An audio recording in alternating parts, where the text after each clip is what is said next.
Hello all you hardcores out there, how are you doing? Hope you're alright. Now, straight down to business, no messing about. Just had a great phone call earlier on today with a pal of mine who's giving me an office to use in Rotherham. So things are just looking great, aren't they, at the moment? We're going from strength to strength. So things are looking good. I'm just on my way. I've got a meeting now, just on my way to Leeds. Lane is here. And it's all systems go. I think sometimes what you've got to do when you're setting something up, you've got to get out of your comfort zone, haven't you? Nobody's going to give you anything, are they? And I'm quite pleased with how things have gone. Let's let some light in.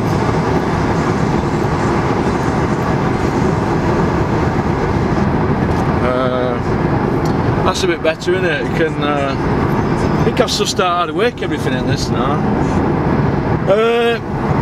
I've just watched the Tyson Fury Wilder press conference. So I don't know what all that were about. I don't know. They've got to sell fight, haven't they? But Big Shane got stuck in, didn't he? Tyson's brother. Well, he's going to do it. It's his brother, isn't it? He's not going to put up with any nonsense, is he, from them Yanks? So I don't know what to make of it all, to be honest. I think Tyson's up for it, but you're going to be, aren't you, when the whole world will be watching, because he's sold the fight, hasn't he, really, Tyson Fury? He's done all the talking, he's gone on all the chat shows and done all the interviews. He's got to be commended for that. I think he'd make a good promoter, Tyson, to be honest. He's got to be commended for that, in my opinion. I like them new BMWs, just gone buy one. I might get a BM next. We'll see. But yeah, it's Tyson sold the fight, and it's all looking good now, isn't it? I think Joe Joyce is in a decent fight as well. It'd be interesting to see how Joe Joyce's career is gonna pan out now, I think, because he's a good fighter. Joe's not a mug. I think he likes a bit of experience. He's sparred Huey, and they did all right against Huey. Fighting and sparring and proper fights are different, aren't they? It's doing it when loads of people are watching under lights. Totally different. But I wish Joe Joyce all the best tomorrow, and I wish Tyson all the best. But my prediction is Wilder round 9. I think that he'll get to Tyson by then. He's going to land at some stage in the fight, isn't he? Hey, I could have it wrong. Tyson might catch him cold in the first round. You never know, do you? I'd like to see Tyson win, but like I've said in other videos, you can't be away from the game like he's been and come back and fight the top guys. It doesn't work like that, boxing. Boxing's not a fairy tale. Tyson coming back is a bit of a fairy tale, but boxing's not like that. It's it just didn't like that. Look at traffic here on A1 here. Unbelievable. Unbelievable. But let's hope that he can pull something out of that bargain. Let's hope it's a great fight. I mean, it's 20 quid, isn't it? Frank Warren used to give Eddie Hearn's stick for putting it up to 20 quid. He's charging 20 quid. 20 quid, it's not cheap, is it? Not every fan's made of money. But I can assure you that Eddie Hearn will be spewing. He will be spewing that he's not involved in this fight. Because it's actually the biggest fight of the year now. I think it's bigger than the Canelo one. I really do, honestly. I think it's biggest fight this year. I've watched all the interviews on IFL, BT Sport, all of them. And what I notice about all these media people, right, and I'm not talking crap here or because I've had a beer or anything like that. I'm sober as a judge. That's if judges are sober. I don't think these media guys are asking the proper questions. Not one person's asked Frank Warren why he's been out in America all this time and why he wasn't accepting the paperwork from the Her Majesty's Royal Customs. Basically, taxman are trying to serve papers on Frank Warren. It's been in all newspapers. Not one person has asked him about it. So Frank, all you've got to say is, Frank, what about that story in paper then about people saying you're going bankrupt, Frank? We don't believe that, do we? And then Frank's going to have to say, yes, it's true, or no, it's a load of rubbish. But the silence on the matter, for me, looking at a guy who's gone bankrupt several times, to me, it looks like he's guilty. So that's how I look at it. But you know, we can't judge him. Is he guilty of hiding? I don't know, but there's something going on, isn't there? And why aren't these boxing media guys asking him? Rob Tebber had the balls to ask him about StubHub. Now we all know what StubHub is, don't we? It's a secondary ticket company that Eddie Hearn has a deal with, and he's proudly sponsored by them. He's not shy, is he, Eddie? The brass neck on Eddie Hearn is unbelievable. But Frank Warren's had local MP asking questions in House of Commons.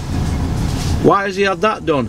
Because he's tried to stop it and block it and do the best he can, and he's failed, hasn't he, really?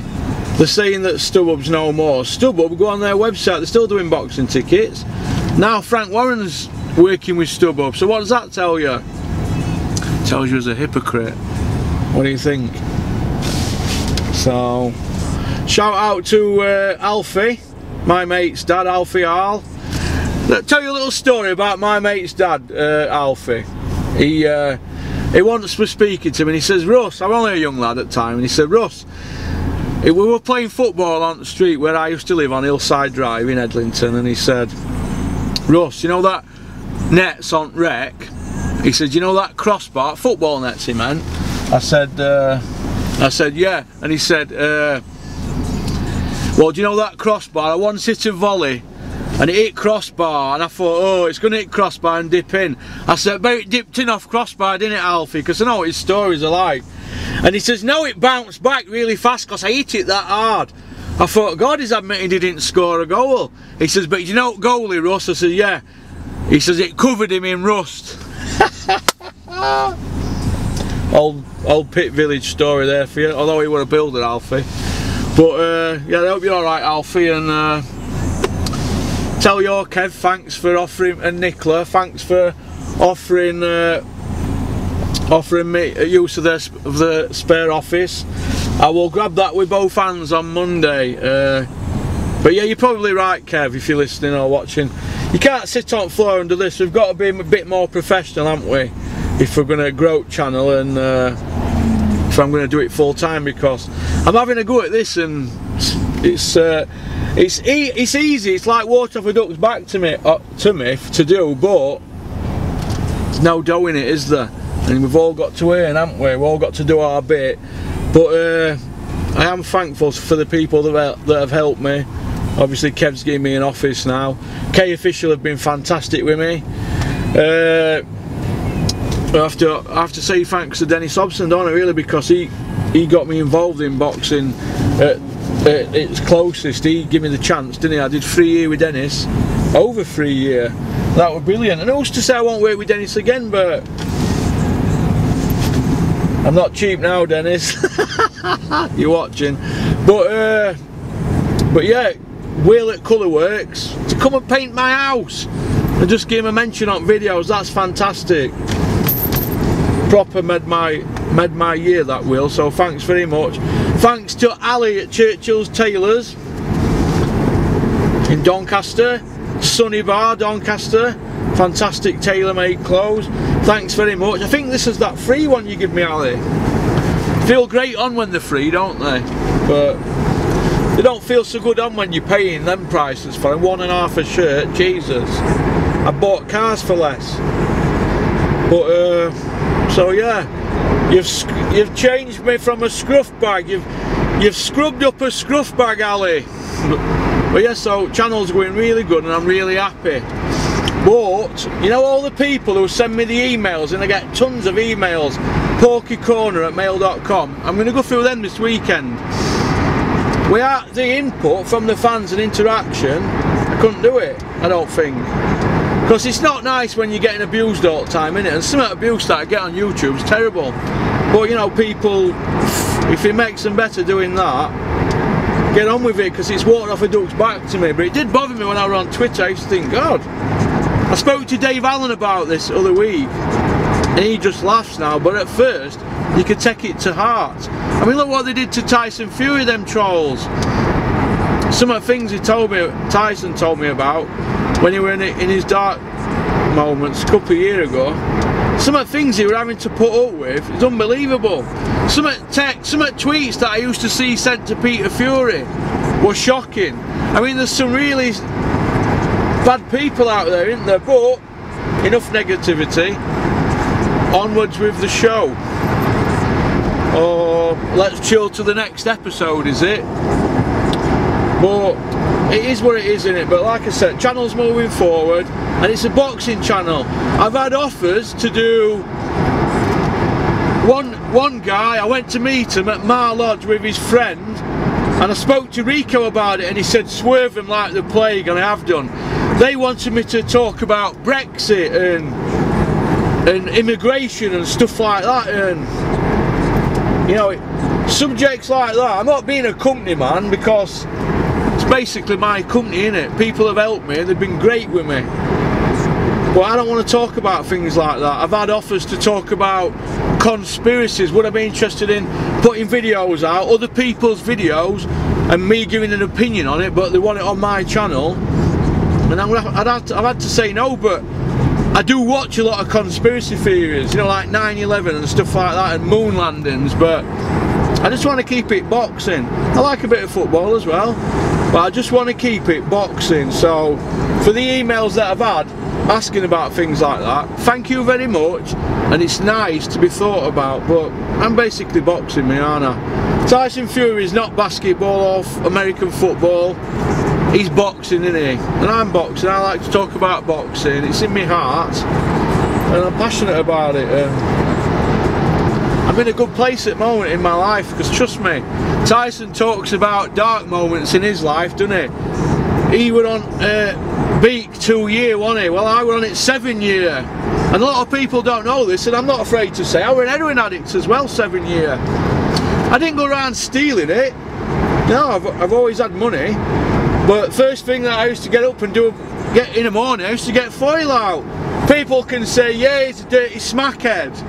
Look, my close friends know, but I'm just going to tell you straight, I were an heroin addict. It's one of them things, innit? We all make mistakes in life, don't we? And nobody forced it on me. You know, I used to smoke weed, and I got nosy, didn't I? I got my fingers burned. Then I could come out with excuses about why I took it, but it ended up 150 quid a day, and crack, and then cocaine. So when people say, I see the comments, Porky's ex-powder. Powder? I used to put my head in it. Anything I could get down my neck. Ecstasy 20 years ago. I'd take 8 or 9 at once. My eyes would be going around like fruit machines. I didn't know where I were. My head was pickled. But I never went shoplifting for it or thieving. No, I've always been able to generate money, but I'm just glad them days are behind me. So when Tyson talks about taking Beak for 2 years and going pub, God, I think to myself, try doing all that, and also try taking drugs for 14 years, and also throw in 10 years in jail. That's 24 years wasted, isn't it? 24 wasted years. And now look at me, shining in lights. But I don't want people to get violins out for me. I'm not saying that when Tyson was talking about that he wanted people to get violins out. I think half in it is selling fight, but he's telling his story, innit? I mean, loads of people will be watching this now, and they can have an opinion about me, and I read everybody's emails, but we all have dark moments, don't we? I mean, I remember, right, having a W-Reg Mondeo. It was mint. No matter what, I've always had a car. I'm going back 15 years ago, 14 years ago. I was burning about in a W-Reg Mondeo, which is like, it was 2004. It was about 5 years old, I think. What's W-Reg? Is that year 2000? Well, we're talking 04, 2000. 4-year-old Mondeo. So it's not a bad car, is it? It was a diesel. I used to run it on cherry, and I used to burn about in it, but eventually I was driving about in it, and eventually it just became like a home where I'd just pull up at the side of the motorway and get foil out, and that'd be it. Blowtorch under foil, big Beetle on it, and then I'd be driving home like that. And I don't think that's good, is it? Drug driving, I've done all that. Drink drive, I've been done for that twice. People have asked in them emails, I've told you. People have gone on about the drug problems to me and told me about what things have happened in their life, and it's good to share things like that. This is why I think internet's so good. I'm not saying we're all going to hold hands and say sing we are the world. I'm not saying that, but my advice to all them people out there that've got drug problems, go and get help. It's simple. Go do what I did. Go get on methadone and blow up in weight and have a reaction, blow up to 28 stone. Or you can change your prescription, go on to Subutex and have a gastric band. That's what I did. And I think I'll always be a drug addict. Always. I think it's always going to be there. I think it's just that you've got to make yourself busy, haven't you? And you've got to get busy, get doing. And that's what I think. So for all them people that have said, with ages used to do this, used to do that, I've done it, and some. And some. Think of all the crimes that are possible without burglary. I've done them all, let me tell you. And I've done and I've got the t-shirt, and I've done the porridge. I've had more porridge than Goldilocks and the Three Bears put together. But it's all past in it, so that's them questions answered off the email. What lane are you in, darling? That's what I've answered on them email questions, because people keep going on and on about it, and no, it's an open, innit? I used to get off my head. I was off my box for years, and I'm not ashamed to say it. I used to be a bit ashamed. When I remember being, right, when me and Dennis went to meet Peter Fury last February, and we were going over Snakes Pass. Dennis was driving, and he says to me, "You're a bit depressed today." And I said, "You know what, Den? I'm that cheesed off today, I feel like having a boot, you know, gear." And he went, "Ah! Don't you ever mention that again. Don't feel like that." And we spoke about it for an hour, and I just felt low. I felt crap. So I can understand how Tyson feels, but you know, as soon as I'd spoke to him about it, it had gone out of my head. And I think it'll always be there, but I don't think I'd ever go back to that, because I've done too good to come through all that now, and I just don't think I could go back to it. But yeah, now you all know. So, and let me tell you, there's people watching this who used to serve me. I'm not going to mention the names, and I don't speak to them no more, but they used to give me it. They used to give me it. So what does that make them? Well, as far as I'm concerned, I ain't got a problem with that, because I'm no angel, but I'm no angel, but yeah, first time I took anything I was 26 up to a couple of years ago, and I've been last couple of years I've been partying on and off, but just with Beak. But I've kicked that in head now, so I'm not bothered about that now. Only problem with that is if you drink too much, you're staggering about all over the place like a hobo, aren't you? So Tyson talking about it, his drug problems sort of made me get it out of my system. Because you feel like you're living a lie, don't you? You know, when you're in company and people will say, "Oh God, do you take drugs?" And I'll go, no, it's not for me that. And it isn't.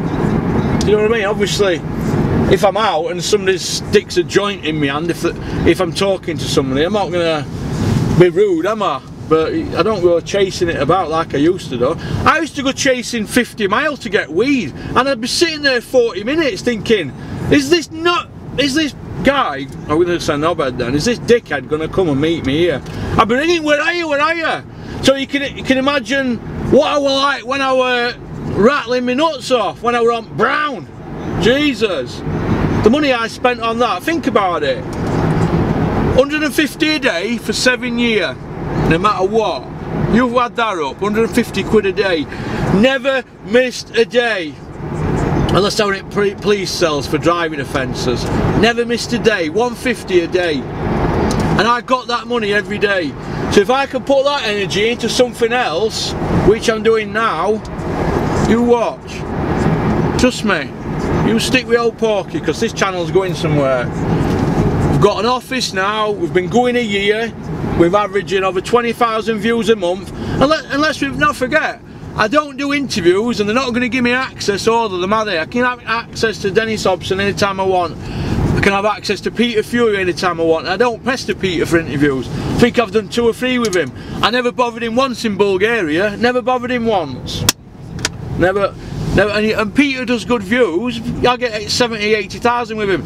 You look at Ingram. When Ingram used to have me on his channel, he used to get 7,000, 8,000 views. I hardly get that now on some of mine. I think 8,000's most I've had. He used to do that every time when I used to go on. But when Ingram comes to Bolton, he's in Peter's face every day with camera. Now, I'm not like that. Plus, I'm not registered for views, Ingram is. But I don't want to pester people. I'd rather be a critic and speak what I think about boxing. I'd rather say, look, this is how I think this is going to work, and blah de blah. And I've been asked if I want to do a prediction video every weekend before the shows. So that's going to be part of that next week. I'm going to be sat in my new office, and it's all going to be memorised and on blackboard instead of sat there with my pad. Kev's even got me a blackboard, Kev Al. So they want to help me. So isn't that good? I might even let Nicola have a role and give me asking all questions that I get if she wants. That's brilliant, isn't it? I think so. I think so. But isn't it good when people help you? Good things come to people who try. So that's what I think anyway. But anyway, peace out. Which way is it now? It's straight on. Peace out. I'm nearly just gone by Ferry Bridge now, so keep on watching the channel. Keep on watching the channel. That's all I'm going to ask of people. Keep watching and just leave comments. Try send your comments in emails if you can, because I'm going to start doing them once a week now, and I'm going to get into a routine, so I'm going to be doing it every day. But I said things are going to be happening with channel. There's another billboard going up in Doncaster in next 2 or 3 weeks. Matt, you haven't forgot me, have you? I know the poster's done. So sort it out, Matt, and invoice me. We'll get that up. Then that's 2 billboards we've had done. We've got an office. All we need now is the content from you, the fans, the emails. Keep sending me them emails, because I'm going to go through the lot of them next week. Over a couple of days, we're going to do the business. So peace out, keep on trucking, and shout out to those people who've helped me with channel. You know who you are, you're in my heart. Alright, let's put it into sport now, and let's sort these clowns out here. What do you reckon? Sort these, the Porsche in front of me here now. Let's catch him up, eh? There you go, seeing him off. Old boy, that sickens me, that. An old boy driving a 911, eh? Porky's seen him off with his Merc. He shouldn't speed. I'll get back down to 60 now. Keep on trucking.